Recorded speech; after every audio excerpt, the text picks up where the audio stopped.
Hello everyone. In our previous classes, we have studied about present indefinite tense, and now today we are going to study about present continuous tense, which is also known as present imperfect tense और progressive present tense. तो पिछले session में हम लोगों ने पढ़ा था कि प्रेजेंट इंडेफिनिट टेंस का परिभाषा क्या है, उसकी पहचान कैसे होती है और विभिन्न प्रकार के वाक्यों में उनका हम ट्रांसफॉर्मेशन और ट्रांसलेशन कैसे करते हैं। आज हम लोग प्रेजेंट इंडेफिनिट के दूसरे काइंड प्रेजेंट कंटिन्यूअस टेंस के बारे में जानेंगे। तो सबसे पहले हम लोग स्टार्ट करते हैं कि प्रेजेंट कंटिन्यूअस टेंस का सही डेफिनेशन क्या होता है, सही परिभाषा प्रेजेंट कंटिन्यूअस टेंस की क्या होती है, इसके बारे में हम स्टडी करेंगे। When the verb in present tense shows that the action is mentioned as incomplete or continuous, that is, as still going on at the time of speaking, it is said in present continuous tense. तो जब वर्तमान काल की क्रिया वर्तमान काल में हो और क्रिया यह दर्शाए, यह दिखाए कि काम का वर्णन अधूरा या लगातार चलते हुए रूप में हुआ है, यानी कहे जाने के समय तक काम जारी है, अपूर्ण है, काम पूरा नहीं हुआ है। तो क्रिया वर्तमान काल में हो, काम का वर्णन अधूरे रूप में हुआ हो या काम लगातार चल रहा है, अर्थात कहे जाने के समय तक काम जारी है, तो उसे हम प्रेजेंट कंटिन्यूअस टेंस अपूर्ण वर्तमान काल में कहते हैं।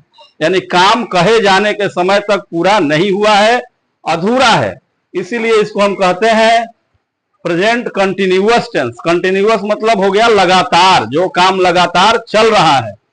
Imperfect which is not perfect, imperfect means जो पूरा नहीं हुआ है, जो अधूरा है। Progressive present tense means work is in progress.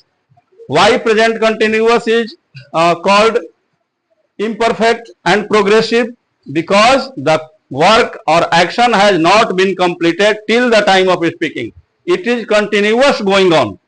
यानी काम जो है कहे जाने के समय तक चल रहा है, पूरा नहीं हुआ है, अधूरा है। अधूरा है इसलिए इसको कहते हैं अपूर्ण वर्तमान काल। तो अब रूल्स टू रिकॉग्नाइज, अब हम पहचानेंगे कैसे, पहचान का क्या नियम है। जिस वाक्य के अंत में रहा है, रही है, रहे हैं, रहा हूं, रही हूं, रहे हो, यह सब लगा हो, उसे हम प्रेजेंट कंटिन्यूअस टेंस में समझते हैं। यानी हिंदी वाक्य में जिस वाक्य के अंत में रहा है, रही है, रहे हैं, रहा हूं, रही हूं, रहे हो जैसे शब्द लगे हुए होंगे, तो उस वाक्य की हम पहचान प्रेजेंट कंटिन्यूअस के रूप में करते हैं। अब ट्रांसलेशन इसका कैसे बनाएंगे, what are the rules for translation. तो पहला वाक्य आता है अफर्मेटिव सेंटेंस।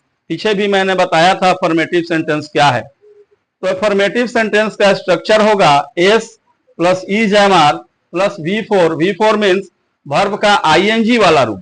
वर्ब में जब आईएनजी लगा होगा तो उसको हम V4 कहते हैं। Then object, then complement. Let us take 2 examples. 2 example लेकर के हम देखते हैं। हम लोग क्रिकेट खेल रहे हैं, तो इसमें सब्जेक्ट कौन हुआ, हम लोग। जो काम करे या जिसके बारे में कहा जाए वो सब्जेक्ट होता है, और जिस पर उसका फल पड़ता है वह ऑब्जेक्ट होता है। तो काम कौन कर रहा है, हम लोग कर रहे हैं, तो वी हो गया सब्जेक्ट। वी के साथ अब इन तीनों में क्या लगाएंगे, तो वी के साथ आर लगता है, तो वी के साथ हमने आर लगाया। वर्ब क्या है, खेलना, जिसके अंत में ना लगा हो वो वर्ब होता है। तो खेल रहे हैं, तो प्ले में आईएनजी लगाएंगे, प्लेइंग। क्या खेल रहे हैं, क्रिकेट खेल रहे हैं, वी आर प्लेइंग क्रिकेट, ये इसका ट्रांसलेशन होगा। सेकेंड एग्जाम्पल है राम आम खा रहा है। Ram is eating a mango. काम कौन कर रहा है? राम कर रहा है। राम सब्जेक्ट हुआ तो पहले राम लिखेंगे।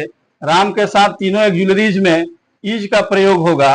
एक्जुलरीज के बारे में मैं डिटेल्स में आपको एक्जुलरी वर्ब जब पढ़ाऊंगा तो इंग्लिश ग्रामर में 24 एक्जुलरी वर्ब होते हैं और 24 का क्या क्या प्रयोग है वो मैं बताऊंगा।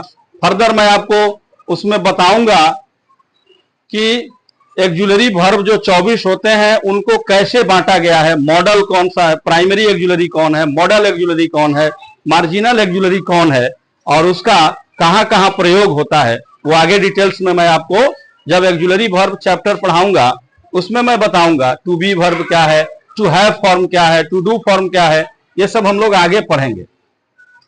तो राम आम खा रहा है, Ram is eating a mango. अब इसका negative sentence, subject is am are, इसके बाद नॉट लगेगा, फिर बिफोर ऑब्जेक्ट देन कंप्लीमेंट। अब इसको हम ट्रांसफॉर्म करेंगे नेगेटिव में, तो हम लोग क्रिकेट नहीं खेल रहे हैं। We are not playing cricket. Ram आम नहीं खा रहा है। Ram is not eating a mango. अब थर्ड हो गया इंट्रोगेटिव सेंटेंस, प्रश्न सूचक वाक्य। तो प्रश्न सूचक वाक्य में एक्जुलरी पहले आ जाती है, इज एम आर पहले आएगा, देन सब्जेक्ट, देन बिफोर, फिर ऑब्जेक्ट, फिर कंप्लीमेंट। क्या हम लोग क्रिकेट खेल रहे हैं? Are we playing cricket? क्या राम आम खा रहा है? Is Ram eating a mango? अब है इंट्रोगेटिव प्लस नेगेटिव, प्रश्नात्मक नकारात्मक वाक्य, जिसमें क्वेश्चन भी रहे और नेगेटिव भी रहे।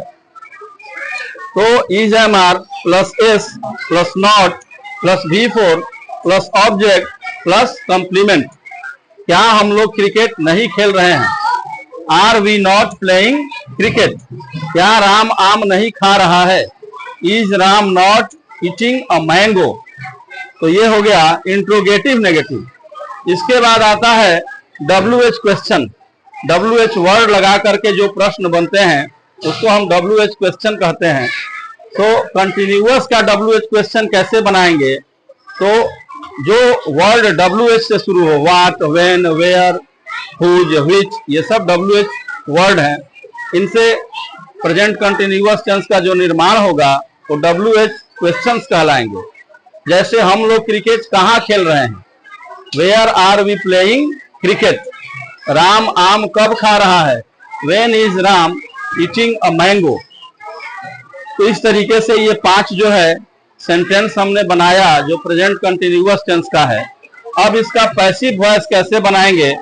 पैसिव वॉइस का इसका फॉर्म होता है ऑब्जेक्ट, इसके बाद इज एम आर, फिर इसमें बीइंग का प्रयोग होता है। बीइंग हम लगाते हैं प्रेजेंट कंटिन्यूअस के पैसिव बदलने में।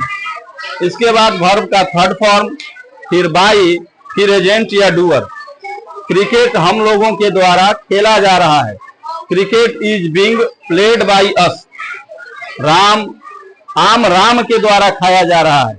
ए mango is been eaten by Ram. अब 5 इस पर लिखिए आप बनाने के लिए। 5 क्वेश्चन लिख लीजिए जिसको आप बनाएंगे।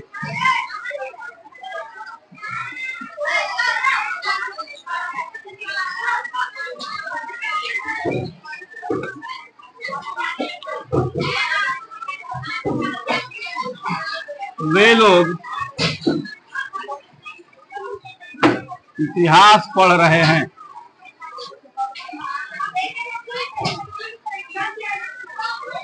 तुम लोग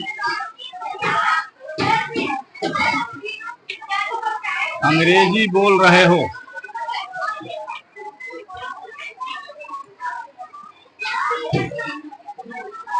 सीता गीत गा रही है।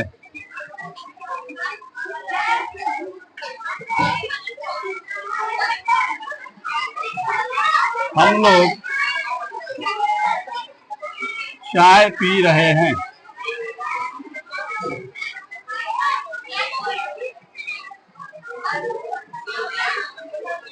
मैं